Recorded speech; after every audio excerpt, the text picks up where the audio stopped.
We have emerged from the catacombs, ready to spread our word to the local tribes and recruit more members to the Flame. It is unfortunate that these Aurochs were the first creatures we encountered. Their minds cannot be molded. All they do is fight. Age of Sigmar Warcry, Scions of Flame versus the Bonesplitterz.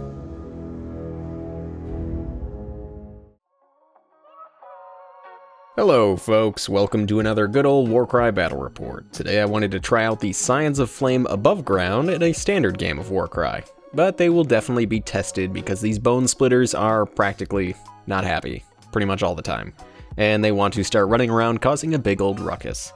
Also, I figured I haven't had fun with the Ogroid Myrmidon in a while, and he will be joining the Scions this battle. So enough of me jabbering on.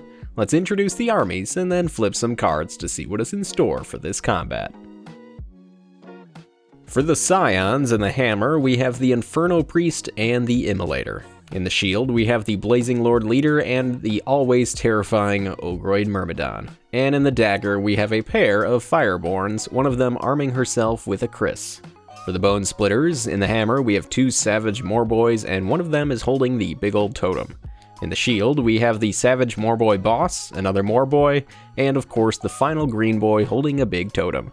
And in the Dagger, we have two Savage Big Stabbas. On to the cards now, and for the terrain, I once again felt like mixing some things up. I made these fun rocks recently, video is up in the corner if you are so inclined, and I wanted to use them in a battle report. This is the board all set up on the table. For deployment, we have the Hunt. The Bonesplitterz will be the blue deployment locations, while the Scions of Flame are the red. For our victory card, we have Conquer. Simple enough. The Bonesplitterz will be the attacker, and they need to eliminate the Scions Hammer Squad by the end of the 4th battle round. If not, the Scions of Flame win the match. And finally, for a twist card, we get Dawn. As the sun rises, so does the viewing distance. Abilities and attacks that require long range will have to be used in later battle rounds. With all of that out of the way, let us set up those fighters on the battlefield and then roll some turn 1 initiative.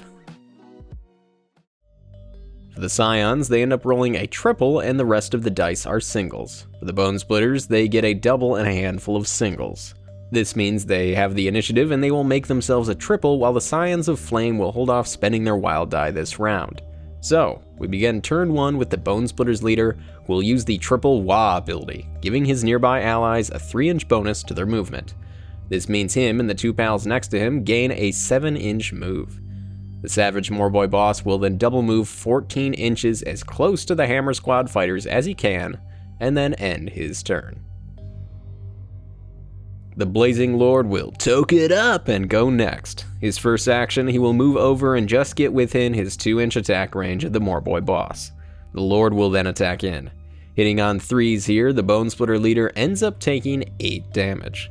But before the Blazing Lord ends his turn, he will use the Inspiring Presence ability on the nearby Ogroid Myrmidon, keeping the turn with the Scions of Flame.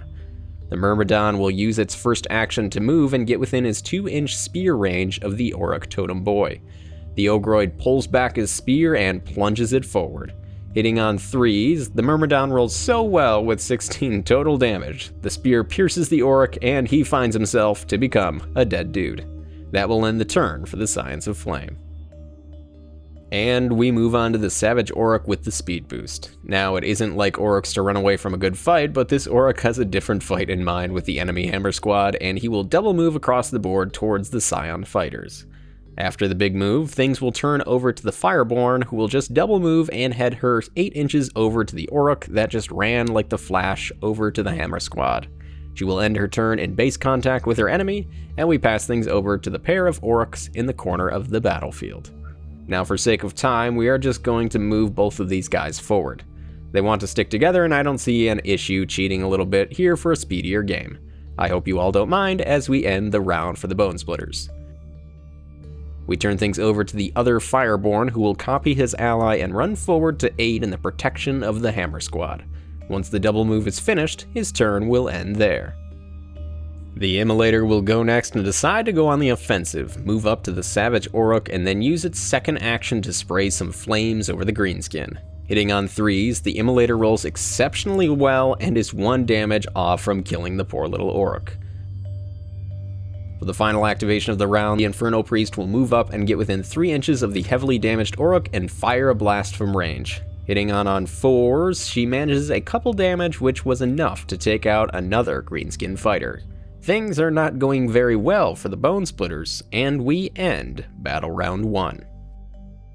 Some of the Orruk fighters have gone on the offensive, and it has taken a toll on their success. The Scions seem to be swarming and waiting for the Orruks to take charge, but despite their success in this first battle round, we have 2 massive stick spear carrying Orruks entering in the battle round.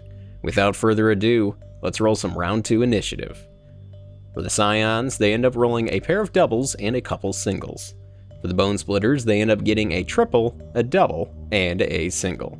The Scions have the initiative and 2 wild dice. They will make another single to guarantee the first turn and a triple. For the Bonesplitterz, they will hold off spending their wild die. We begin round 2 with the Fireborn, who will use the double ability Throw Firebomb, and you guessed it, he will throw a firebomb at the nearby Stabba. With 2 dice, the Stabba takes a single point of damage. Following this, the Fireborn will move up to the Orruks for the first action, and the second will be attacking with his blade and mace. Hitting on 3s, the Greenskin takes 6 more points of damage, and this ends the turn for the Fireborn. The Savage Moorboy boss will go next, move forward behind the Inferno Priest from the Hammer Squad, and then attack in. Hitting on 4s, the priest takes a total of 6 damage from the stone axes. This will end things for the Bonesplitterz. The Myrmidon will go next, and this big devil will decide to move up and hold back the 2 Orruks that are a little far away from the main event. The Ogroid will then attack into the one with the big bone totem. Hitting on 3s, and once again the spear is too much for these Orruks and eliminates the fighter. After some finagling of the models that decided to get, well, stuck to each other, the turn will pass on over. The Stabba, not in base contact with the Fireborn, will run forward and get a free attack into the Immolator from the Hammer Squad. Hitting on 3s here with the big stick, the Immolator takes a heavy 12 damage. This will then end the turn for the Stabba.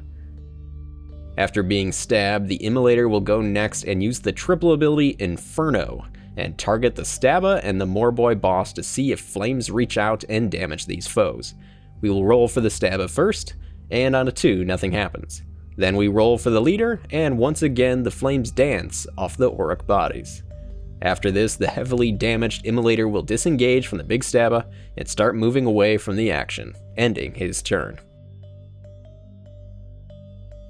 The Savage Orrukaneer the Myrmidon says to himself, "Hell no!" and moves as far as his slow legs can take him away from the big red devil. This will then end his activation. The Blazing Lord will go next and attempt to hold down the terrifying Stabba for moving up next round. He also has his second action to swing his sword down and attack.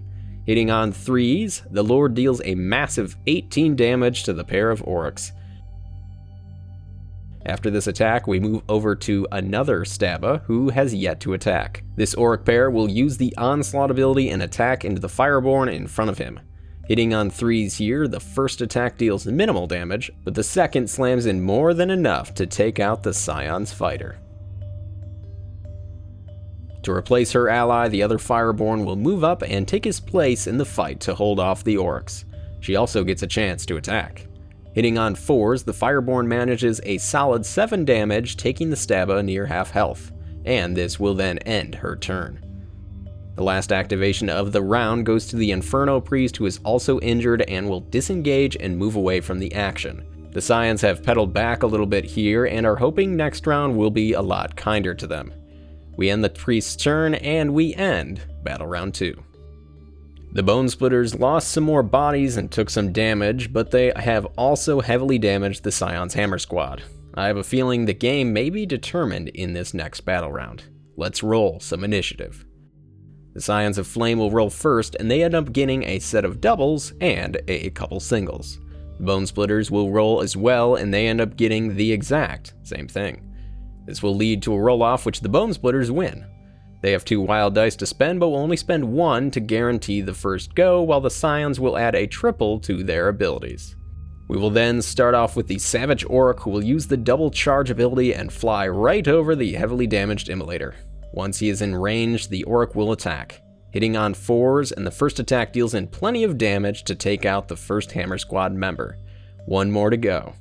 The Orc's second action, he will just scoot up towards the rock just in case the Inferno Priest tries to hide back there for a round or 2, and then end his activation. The Inferno Priest will go next and use her first action to attack into the Staba near her leader. With 2 ranged attacks hitting on 4s, they unfortunately both miss. For her second action, she will move as far away as she can while following the requirements on the victory card, without being considered taken down, which is 4 inches from all sides of the battlefield, and then she will end her turn. The Savage Morboy boss is next and will use his first action to get just inside the movement range of the final Hammer fighter.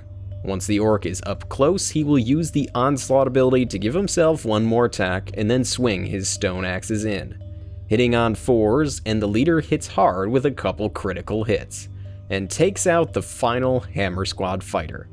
With this kill, that means all the Hammer Squad fighters from the Scions of Flame have been defeated, and victory goes to the Bonesplitterz.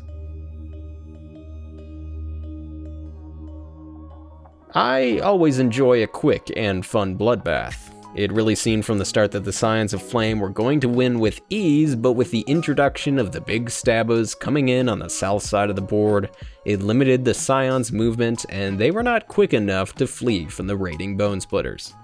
If this is content you enjoy, please let me know by checking out the Patreon and doing all of the other socials. Until next time, folks, I want to thank you all for watching, and of course, happy gaming.